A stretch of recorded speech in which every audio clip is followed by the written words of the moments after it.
대단히 배타적이고 폐쇄적인 그러한 사람들입니다.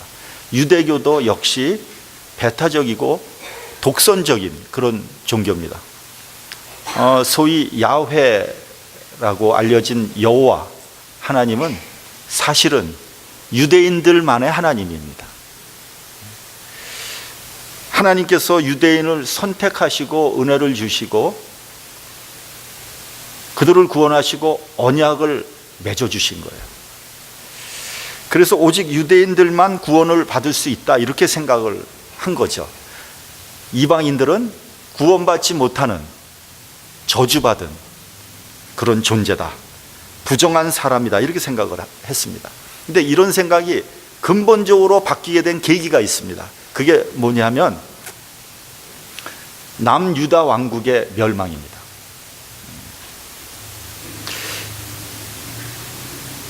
그 남유다 왕국이 바벨론에 멸망당하면서 왕족, 귀족은 물론이고 수많은 백성들이 거의 모두가 다 바벨론으로 포로로 끌려갔습니다.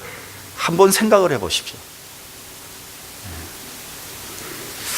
그리고 그 화려하고 아름답던 솔로몬 성전은 철저하게 파괴됐습니다. 이스라엘이 하나님의 선택을 받은 선민이라는 그런 자존심, 그런 특권 여지없이 무너졌습니다. 그래서 여러분이 성경을 보면 이사야서 그 이후에 나오는 후기 예언서를 보면은요, 하나님의 그 구원의 역사가 이방인에게로 범위가 넓어지는 것을 여러분들은 아마 보게 될 겁니다. 이방인들도 하나님의 쓰임을 받는 도구라는 생각을 하게 됩니다.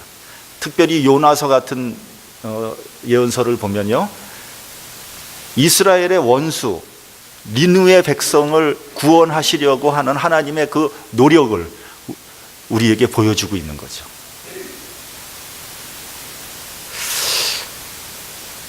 하나님의 은혜와 구원의 범위가 이방인에게로 넓어지는 것을 우리는 알 수 있습니다. 근데 그렇다고 해서 유대인들이 이방인들을 전폭적으로 다 받아들인 것은 아닙니다. 그저 이방인에게도 은혜의 문을 조금 열어놓았을 뿐입니다. 대다수의 유대인들은 여전히 배타적이고 폐쇄적인 신앙을 가지고 있었고요, 그 전통은 지금까지 이어지고 있는 겁니다. 예수님이 활동하던 그런 시기에도 물론 이러한 유대의 전통은 강력하게 유지되어 있었습니다. 우리가 성경을 보면 예수님을 재판할 때 대제사장 바리새인들이 심지어는 로마의 총독인 빌라도의 관정에도 들어가지 않는 것을 우리는 볼 수 있습니다. 왜냐하면 그들이 지키고 있는 정결례에 의하면 이방인의 처소에 들어가면 부정타기 때문입니다. 그런 면에서 볼 때 예수님의 말씀은 파격을 넘어서 혁명적인 말씀입니다. 예를 들면은 선한 사마리아인의 비유라든지 또 그 사마리아에 가서 그 우물가 여인과 대화하는 거라든지 혹은 백부장의 종을 고쳐주신 이런 사건은요, 유대인과 이방인을 철저하게 구분했던 그 당시의 사회적인 통념으로 미루어 볼 때 이건 받아들이기 어려운 말씀인 거죠. 예수님의 메시지는 유대인의 범위를 넘어서 이방인에게도 구원의 길을 활짝 열어 놓으신 겁니다. 그러니까 유대교 속에서 기독교의 혁명이 시작이 된 겁니다. 오늘 사도행전 10장을 보면요, 고넬료가 어떤 사람인가를 소개하는 것으로부터 시작됩니다. 사도행전 10장 1절 2절을 보면요, 고넬료는 어느 나라 사람이에요? 이달리아 군대의 백부장이었더라 이렇게 되어 있습니다. 그는 하나님을 경외하는 경건한 사람이었고 백성들을 많이 구제했고요, 심지어는 하나님께 항상 기도했다고 되어 있습니다. 그러니까 여러분, 고넬료는 로마인이면서 이스라엘 점령군의 장교라는 거죠. 그러니까 유대의 입장에서 볼 때는 요즘 말로 고넬료는 갑 중의 갑이죠. 그런데 그 사람이 하나님을 경외하는 사람이었다. 그뿐만 아니라 많은 백성들을 구제했고요, 항상 기도하는 사람이었다. 어떻게 그럴 수 있을까? 어떻게 그게 가능할까? 우리가 한번 좀 생각해 봐야 됩니다. 안 그렇습니까? 여러분, 그리스 로마는요, 그 사람들은요, 이성적이고 대단히 철학적인 사람들이었습니다. 현대 서양 철학의 그 원리를 따라 올라가 보면요, 누가 나옵니까? 소크라테스 나옵니다. 그리고 그의 제자인 플라톤과 아리스토텔레스의 서양 현대 철학이 맞닿아 있는 거예요. 그래서 심지어는 어떤 사람은 어떻게 얘기하냐면요, 현대 서양 철학은 아리스토텔레스와 플라톤 사이로 왔다 갔다 했다, 그렇게 얘기했어요. 그 이상을 벗어나지 못했다는 거예요. 그 정도로 그리스 로마 사람들의 그 학문적인 역량이 탁월했던 겁니다. 그런데 여러분, 이 사람들의 신앙적인 것은 빈약하기 짝이 없었어요. 여러분, 지금 그리스 로마의 신관이 뭡니까? 다신교 아닙니까? 다신교. 거기 한번 신화를 한번 보십시오. 이 신들이 도대체 인간인지 신인지 알 수가 없는 대단히 허약한, 대단히 빈약한 그런 신들이었단 말이죠. 지금도 이제 유럽에 가면 그 신전들이 거대한 유적으로 남아 있지만 그들이 믿던 신의 그 내용과 형식을 볼 때 빈약하기 짝이 없었어요. 그러니까 우리나라로 얘기한다면 이제 이렇게 얘기할 수 있을 것 같아요. 예를 들면 성황당, 그렇죠? 그다음에 뭐 용왕, 염라대왕, 또 뭐 있습니까? 또 산신령, 실체가 뭐가 있는 겁니까? 여러분, 혹시 무슨 일이 일어나거나 급박한 상황이 벌어지면 누구한테 빌어야 됩니까? 어떤 신을 찾아가야 되는 겁니까? 산신령 찾아가야 됩니까? 성황당 찾아가야 됩니까? 누구한테 가야 됩니까? 그러니까 찾아갈 데 없으니까 어떻게 해요? 정한수 떠놓고 그냥 비는 거예요. 누구한테 비는지 모르잖아요. 이게 비는 게 이게 누구한테 비는 건지, 어디다 대고 비는 건지 그죠? 그래서 나온 말이 뭡니까? 지성이명 감천이다, 그 말 아닙니까? 전혀 영적인 능력이 없는 거죠. 근데 그런 사회에 소위 디아스포라라고 하는 유대인들이 섞여 살기 시작한 거예요. 그런데 이 유대인들이 믿는 야훼 하나님은요, 차원이 달랐어요. 그들이 믿는 야훼 하나님은 전지전능한 유일신 창조주 하나님이에요. 그리고 유대인들은 안식일마다 모여서 심각하고 경건하고 진지하게 하나님께 예배드리는 거예요. 이거는요, 그들의 신앙은 현지인들의 눈으로 볼 때는 이건 충격적인 거였습니다. 아, 저런 신도 있구나, 나도 한번 믿어보고 싶다, 야훼라는 신에게 내 소원을 간구하면 들어줄 것 같다 하는 생각이 들기 시작한 거예요. 그런데 믿을 수가 없는 거죠. 왜냐하면 야훼 하나님을 믿기에는 그 진입 장벽이 너무 높은 거예요. 그렇지 않습니까? 갓난 아기일 때 할례 받아야 되죠. 율법 공부해야 되죠. 어려서부터 율법을 어떻게 로마 그리스인들이 그 유대교에 들어갈 수 있겠습니까? 못 들어가는 거죠. 또 사회적인 또 신분의 격차도 있고 말이죠. 고넬료란 사람은 신앙적으로 유대인의 영향을 많이 받은 야훼 하나님을 경외하고 믿었던 로마인이었다. 학자들은요, 그 당시에 그리스 로마에 이러한 사람들이 굉장히 많이 존재하고 있었다고 믿고 있습니다. 다만 유대교에 들어가지는 못하고 있는 거죠. 그 문을 연 사람이 누구냐? 사도 바울입니다.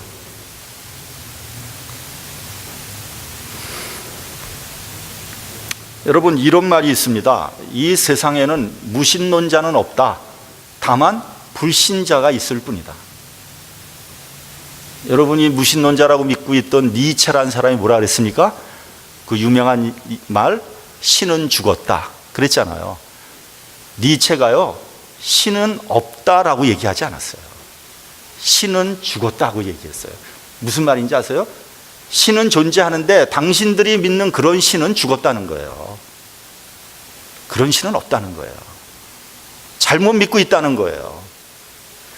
그 일전에 그 옛날입니다. 몇 년 전에 꽤 오래됐네요. 보니까 서점에 가서 책을 봤더니 책 제목이 뭐냐면 예수는 없다. 책 제목이. 그래서 하도 궁금해서 제가 그 또 저자가 제가 이게 몇 번 그 사람의 책을 읽은 분이었어요. 그 책을 제가 읽어봤습니다. 그 예수는 없다라는 게 무슨 말이냐면 지금 우리들이 믿는 이런 복주고 우리의 가려운 데를 긁어주는 그런 예수는 없다는 거예요. 잘못 믿고 있다는 거예요. 근데 또 얼마 후에 가니까요, 책방에 가니까 뭐라고 되냐면 예수는 있다 이런 또 책이 있더라고요. 안 봤습니다 그거는 제가.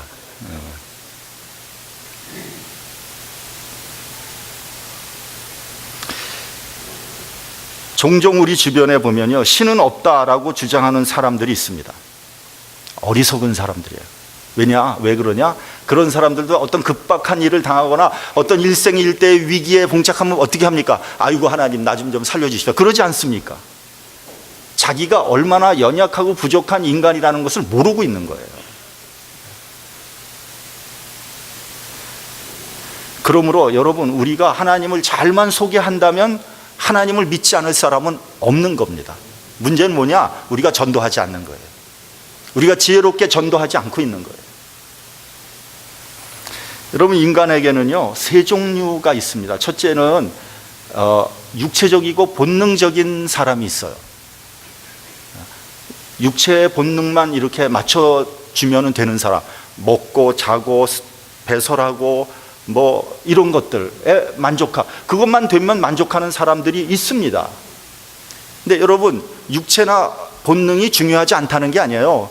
그런 걸 무시하라는 얘기가 아닙니다. 근데 우리가 그 육체나 본능에 사로잡혀 있으면 그런 사람을 뭐라 그럽니까? 우린 저급한 사람이다 이렇게 얘기하는 거죠.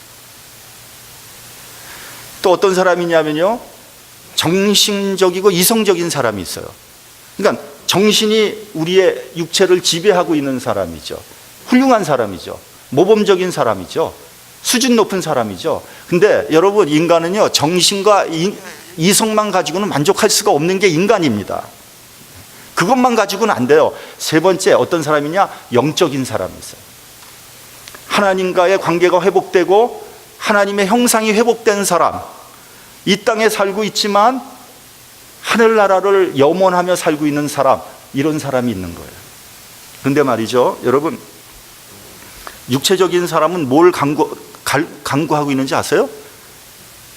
정신적인 사람이 되기를 원하고 있어요. 그러니까 공부하는 거 아닙니까? 그러니까 지식을 쌓으려고 그러는 거 아닙니까? 뭔가 좀 알고 싶은 거 아닙니까? 근데요, 정신적인 사람은요 뭘 강구하고 있는지 아세요? 영적인 것을 강구하고 있는 거예요. 고넬료가 바로 이런 영적인 하나님을 추구하는 사람이었다. 고넬료는 기도 중에 환상을 보게 됩니다. 하나님의 사자가 나타나서 사람을 요바에 보내라. 그래서 베드로를 청하라. 이제 그런 음성을 듣습니다. 거의 비슷한 시간에 베드로도 환상을 보게 됩니다. 아주 유명한 환상이죠.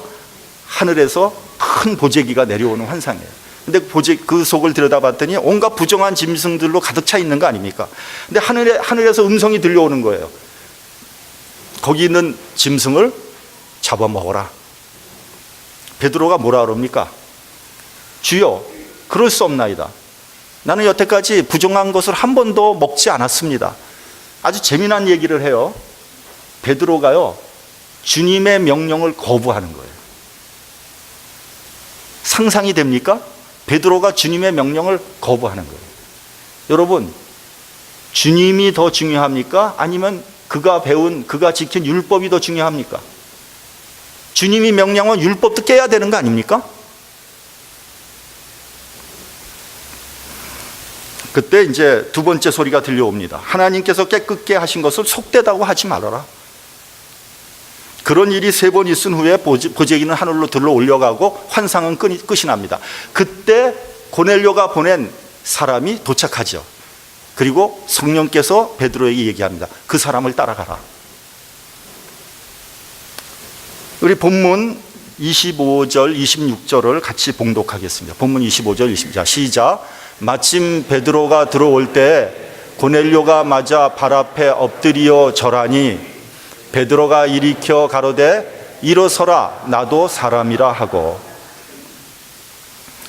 베드로가 일가 친척 친구들을 다 불러 모아놓고 고넬료를 기다리고 있었습니다. 근데 말이 잘못됐네요. 고넬료가 일가 친척들을 다 불러 모아놓고 베드로를 기다리고 있었어요. 근데 베드로가 탁 들어옵니다. 베드로를 보고 고넬료가 어떻게 합니까? 무릎을 꿇고 그 앞에 절을 하는 거예요. 엎드려 절을 하는 겁니다. 이 말은 무슨 말이냐 하면요, 마치 주님을 경배하듯 했다는 거예요. 베드로를 딱 본 순간 주님을 대하듯이 그렇게 했다는 겁니다. 그때 베드로는 고넬료를 일으키면서 뭐라 그랬냐면 나도 사람이다. 여러분, 인간은요, 인간은 누구나 인성과 신성이 공존합니다. 여러분이나 저 안에 인성도 있고 신성도 있습니다. 말씀드렸지만 인간은 육체적인 동물적인 그런 본능을 가지고 있는 것과 동시에 영적인 신성을 동시에 가지고 있습니다. 그래서 예수님께서 요한복음 10장 35절에 보면 시편 말씀을 인용해서 이렇게 말씀합니다. 하나님의 말씀을 받은 사람들은 신이라. 그러니까 하나님의 말씀을 받은 사람들은 그 안에 신성이 있다는 겁니다. 여러분들도 다 신성을 가지고 있는 거예요. 여러분, 인간은 동물적인 본능을 가지고 있지만 동물과 같이 되면 안 되겠죠. 마찬가지로요, 우리에게 신성이 있지만 내가 신이 될 수 있다? 없다? 없죠. 옛날에 제가 그 기억이 납니다. 옛날에 장학 퀴즈라는 거가 있었어요. 장학 퀴즈. 학생들이 나와서 이제 퀴즈 맞히면 돈 주는 거, 장학금 주는 거. 근데 이제 나오면은 이제 아나운서가 물어봅니다. 한 사람 한 사람, 너는 뭐 되고 싶니 앞으로? 그러면 앞으로 과학자가 되겠다, 뭐가 되겠다, 다 얘기했는데 한 녀석이 눈을 그냥 탁 부릅뜨면서 뭐라 그러는지 아세요? 너는 뭐가 되고 싶니? 그랬더니 나는 신이 되겠습니다. 신이 되겠대요, 신이. 예. 여러분, 역사적으로 신이 되려고 했던 사람들이 종종 있었죠. 사람이 절대 권력을 쥐게 되면요, 자신을 우상화하게 돼 있습니다. 그게 그 인간의 그 본능입니다. 근데 여러분, 우상화되는 순간 망하는 거예요. 사도행전 12장을 보면요, 헤롯 아그리빠 왕의 죽음에 대해서 말씀하고 있습니다. 이 헤롯 아그리빠라는 사람은요, 그 야고보 사도를 죽이고요, 베드로를 옥속에 가두고 교회를 핍박한 사람이거든요. 그러니까 유대인들이 굉장히 좋아했어요. 유대인들이 굉장히 인기가 굉장히 많았어요. 헤롯이 이제 왕복을 입고요, 높은 자리에서 연설을 합니다. 연설을 하니까 백성들이 그 연설을 듣고 막 박수를 치면서 뭐라 그랬냐면 이것은 신의 소리요 사람의 소리가 아니라. 그러니까 이 헤롯이 너무 기분이 좋은 거예요. 그래가지고 자기가 마치 신이 된 줄 알고 막 이러다가 하나님의 사자한테 맞아서 충이 나서 죽었다, 이렇게 되어 있습니다. 우상화의 비참한 종말입니다. 우상화는요, 하나님께서 가장 싫어하는, 가장 가증하게 여기는 그런 것이 바로 우상화입니다. 그래서 역사상 자기 자신을 우상화시킨 인간들은 모조리 다 비참하게 파멸했습니다. 그래서 김일성, 김정은 3대 세습 우상화는 이제 종말을 바로 앞두고 있는 거예요. 무너집니다. 그럼 무너질 수밖에 없는 거예요. 한 사람도 우상한 사람이 제대로 된 사람이 없어요. 그래서요, 여러분, 인간은요 항상 겸손하고 진실해야 됩니다. 여러분, 겸손과 진실은요 항상 함께 가는 거예요. 분리될 수 없습니다. 예를 들면 저 사람은 겸손한데 진실하지 않다, 말 돼요? 말 안 돼요. 그거. 저 사람은 진실한데 겸손하지 않다, 그것도 말 안 되는 거예요. 겸손한 사람이 진실한 사람이고요, 진실한 사람이 겸손한 사람이에요. 우리가 보통 이런 말을 합니다. 페이스를 지켜야 된다. 운동 경기를 할 때도 운동선수들이 페이스를 지켜야 된다. 그런 말 여러분 많이 들어봤죠. 여러분 이 세상에서 제일 잘 뛰는 마라토너 아무리 잘 뛰어 뭐 아프리카 케냐의 뭐 2시간 3분대 사람이라도요 오버 페이스 하면은 중간에 탈락합니다. 못 뜁니다. 중간에 포기하게 돼요. 페이스를 지켜야 되는 거예요. 여러분 심장도 페이스 지켜야 됩니다. 심장이 항상 규칙적으로 뛰잖아요. 페이스를 지키는 거예요. 근데 페이스가 안 지켜지는 사람이 있어요. 심장이 일레귤러하게 뛰는 사람이 있습니다. 하트비트가. 그러면 어떻게 됩니까? 심장마비나 스트로크가 올 가능성이 굉장히 많은 거예요. 우리 집안이 좀 그런 것 같아. 일레귤러 하트비팅이 있는 것 같아요. 저희 어머니도 그래서 스트로크가 왔고요. 알고 보니까 저희 큰 누님, 작은 누님도 다 그게 있대요. 큰일 났어. 그래서 제가 얼마 전에 조은서 씨가 하는 거 그거 가서 사진 찍었잖아요. 괜찮을 것 같은데 모르겠어요. 그래서 그런 사람들은요 어떻게 해야 됩니까? 심장 옆에 페이스메이커를 부착합니다. 그래서 하트비팅을 탁탁탁 제대로 뛰게 만드는 거예요. 그러면 심장이 어떻게 돼요? 편안해지는 거예요. 여러분도요 페이스를 지킬 때 평안이 오는 겁니다. 그거 아셔야 됩니다. 여러분 자기 페이스를 지킨다는 게 무엇입니까? 자기의 분수를 지키는 거예요. 내가 어떤 사람인 것을 제대로 알고 그에 합당하게 행동하는 사람. 여러분 나는요 나 이하도 아니고요 나 이상도 아니에요. 자기를 너무 비하하는 사람 비굴해 보이죠. 또 자기를 너무 오버하는 사람 어떻게 됩니까? 무리수를 두죠. 자기 자신을 바로 알고 자신을 다스릴 줄 아는 사람 지혜로운 사람. 유명한 심리학자 프로이드의 표현에 빌리면요 인간은요 참자 트루 이고라는 게 있고요 초자 슈퍼 이고라는 게 모든 사람에게 다 있습니다. 이 쉽게 얘기하면 뭐냐면 자기 자신 참자 진짜 자기 그리고 초자 슈퍼 이고 남에게 보이고 싶은 자기 내가 되고 싶은 자기가 있다는 거예요. 이 두 모습이 점점 멀면 멀수록 갈등이 있고 고민이 있는 거예요.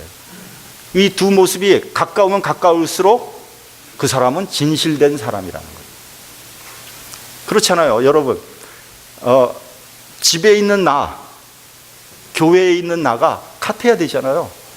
집에서는 개차반인데 교회에 오면은 점잖아. 고민과 갈등이 많은 거예요. 근데 여러분 그렇다 해서 집에도 개차반 교회에서도 개차반 그러면 안 돼요.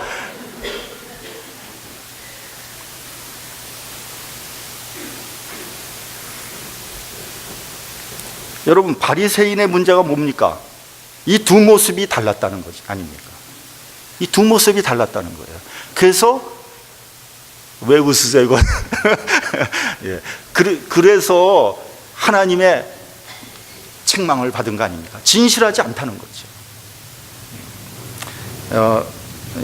요즘에는 이렇게 스마트폰에 알람이 있잖아요. 너무 편해요. 그건 뭐 1년 12달 알람 울잖아요. 그냥 딱 셋업해 놓으면. 제가 딱 셋업해 놔서 저는 그 알람을 2번 셋업합니다. 5시 15분, 5시 20분.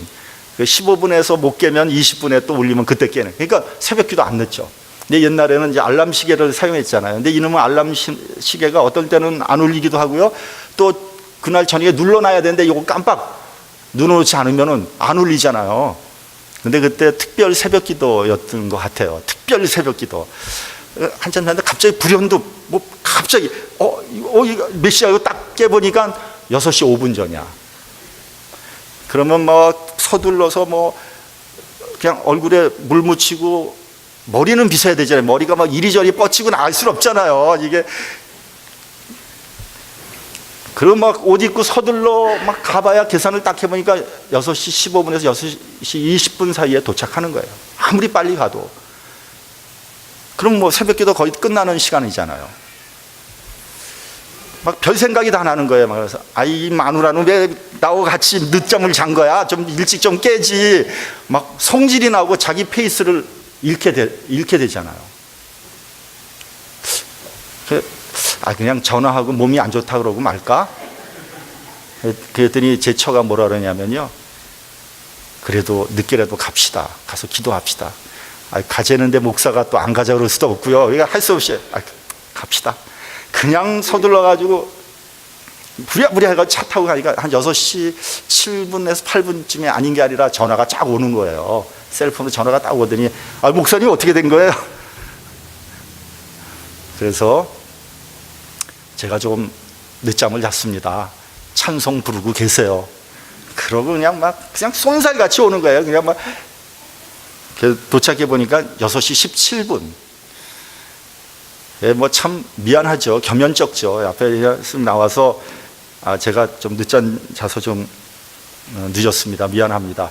그러고 그냥 간단히 설교하고 기도했어요. 근데 기도하는데 얼마나 마음이 편한지 정말 하나님께 감사했습니다. 만약에 제가 몸이 아파서 좀 몸이 안 좋아서 못 나갑니다 이렇게 말을 하고 안 나갔더라면 그날 하루 종일, 아니 새벽기도, 특별 새벽기도 내내 얼마나 마음이 찜찜하겠어요.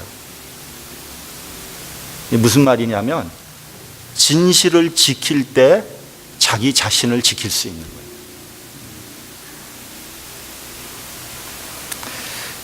여러분, 사람이 어느 때 자기 페이스를 잃어버립니까? 너무 힘들 때, 너무 어려울 때 페이스를 잃게 됩니다. 비굴해지죠. 그래서 아주 가난하거나 어려울 때 비굴하지 않는 사람, 그 참된 사람입니다. 근데 그보다 더 언제 페이스를 잃게 됩니까? 모든 일이 너무 잘 될 때, 너무 잘 돼.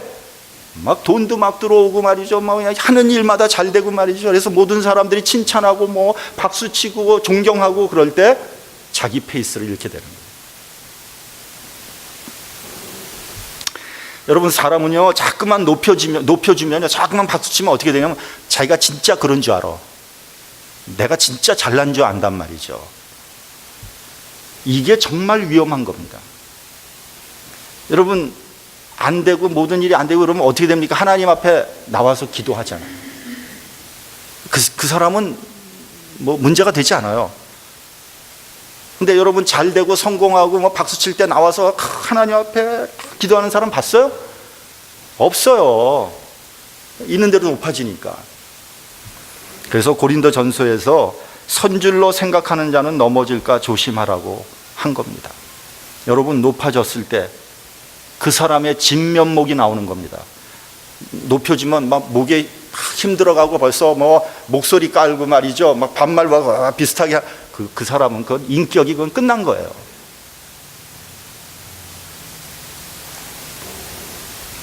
다시 본문으로 돌아가면요, 원래 베드로는요 좀 나대는 성격의 사람이잖아요. 그리고 성공지향적인 사람이었습니다. 우리가 마태복음 16장을 보면 베드로의 성격이 아주 잘 드러납니다.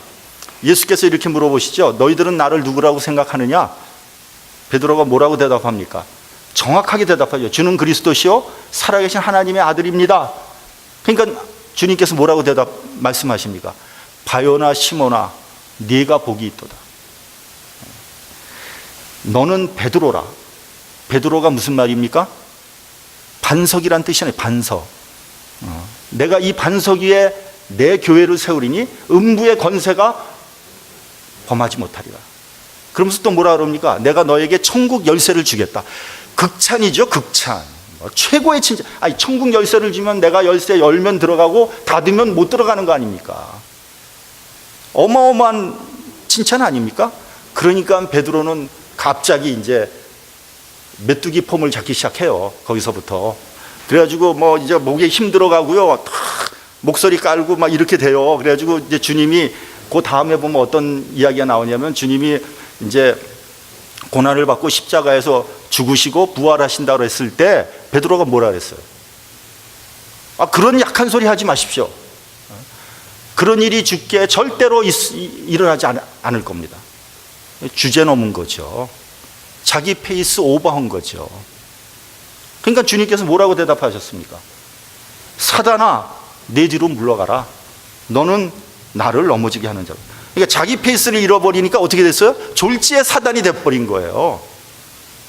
여러분, 자기 페이스를 잃어버리면요, 여러분들이 악의 앞잡이가 될 수 있다는 거 알아야 돼요. 그 마귀가 자기 페이스 잃어버린 사람을 가만두지 않거든요. 그 사람 앞장 세워가지고 다 뒤집어 버리거든요.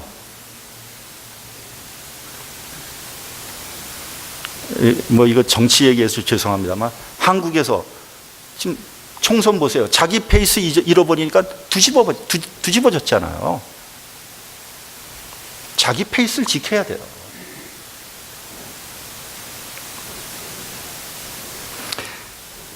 그 외에도 베드로는 큰 소리 치다가 망신을 많이 당했습니다.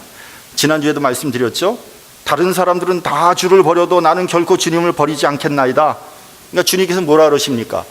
오늘 밤 닭 울기 전에 네가 나를 3번 부인할 것이다.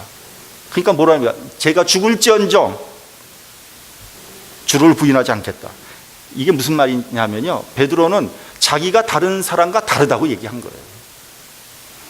다른 사람과 구별시킨 거예요. 내가 저런 사도 요한, 야고보, 도마, 저 사람하고 나를 왜 비교해? 난 저 사람하고 다른 사람이에요. 자기를 특별한 사람이라고 생각하고 과대평가하는 거죠. 베드로도 다른 사람과 동일하게 같은 사람이라는 걸 알았어야 되는 거죠. 그래서 처절한 실패를 통해서 베드로는 나도 똑같은 사람이구나, 아니 내가 저 사람보다 더 못한 사람일 수도 있겠구나 하는 것을 깨닫게 되는 거죠.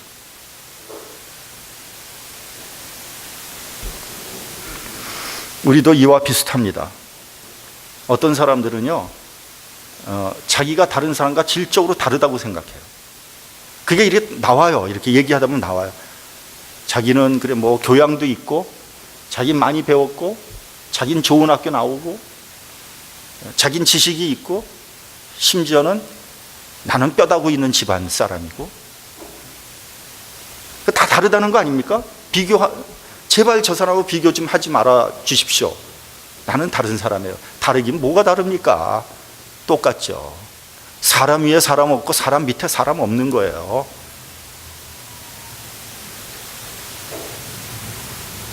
잠언에서 이렇게 말씀합니다. 마음의 교만은 멸망의 선봉이요 겸손은 종기의 앞잡이니라. 여러분, 아무리 믿음이 있고 능력이 있어도요, 기도하지 않으면 넘어지는 게 인간입니다. 베드로 앞에 고넬료가 엎드려 절을 했습니다. 아까 말씀드렸죠? 경배했다는 의미입니다. 로마의 백부장이면서 권력자인 고넬료가 베드로에게 최고의 예우를 드리는 거예요. 마치 주님께 하듯이 한 거예요. 아마 전에 같았으면 베드로가 아마 이랬을 거예요. 흐뭇하게 웃으면서 목에 힘들어가고 벌써 거드름을 피웠을지 모릅니다. 솔직히 그렇게 해주기를 바라는 거 아닙니까? 우리들도 그렇잖아요. 누가 이렇게 좀 올려주기를 바라지 않습니까? 나를 좀 알아주지 않을까? 그런데 베드로는 더 이상 그런 세상적인 사람이 아니었어요. 그런 천박한 사람이 아니었습니다. 그의 인간적인 자랑, 자존심은 십자가에 못 박았습니다. 그는 그저 주님의 종일 따름이었습니다. 베드로가 고넬료를 일으키면서 뭐라 그럽니까? 나도 사람이라. 나에게 찬양과 경배하지 말아라. 나는 그걸 받을 만한 사람이 아니다. 나도 평범한 인간일 뿐이다. 자신의 인간됨의 현주소를 정확하게 말하고 있는 겁니다. 베드로 사도는 베드로전서 5장에서 이렇게 가르치고 있습니다. 서로 겸손으로 허리를 동이라. 하나님이 교만한 자를 대적하시되 겸손한 자들에게는 은혜를 주시느니라. 여러분, 자신의 본분과 위치를 지키는 저와 여러분이 되시길 바랍니다. 자신의 위치를 떠나는 것이 뭐냐? 죄입니다. 그게 죄예요. 자신의 본분을 지키는 것, 그것이 바로 은혜입니다. 여러분, 하나님의 천사도 자신의 지위를 떠날 때 사단이 된 거예요. 겸손히 하나님 앞에 기도할 때 우리는 자신의 위치를 지킬 수 있는 겁니다. 겸손으로 허리를 동이고 서로 섬기는 저와 여러분이 되시기를 주님의 이름으로 축원합니다.